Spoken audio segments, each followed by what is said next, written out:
grande joie par rapport au métier de RSSI, c'est que de plus en plus, il commence à être écouté notamment par les COMEX, même s'ils n'ont pas toujours accès aux COMEX.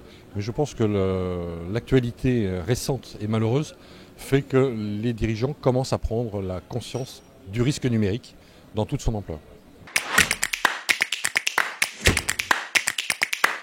Alors aujourd'hui, l'évolution de la fonction, c'est peut-être un changement de paradigme. C'est-à-dire qu'on arrête de confondre la sécurité informatique avec la sécurité d'information et la sécurité numérique. Aujourd'hui, on s'aperçoit, quand on parle de numérique, on parle de transformation numérique. On oublie trop souvent que les deux socles de la transformation numérique restent quand même l'urbanisation des systèmes et la sécurité.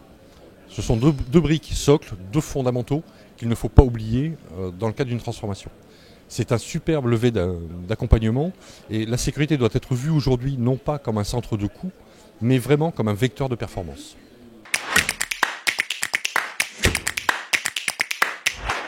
Alors le DPO, moi je le perçois très très bien puisque c'est un appui complémentaire.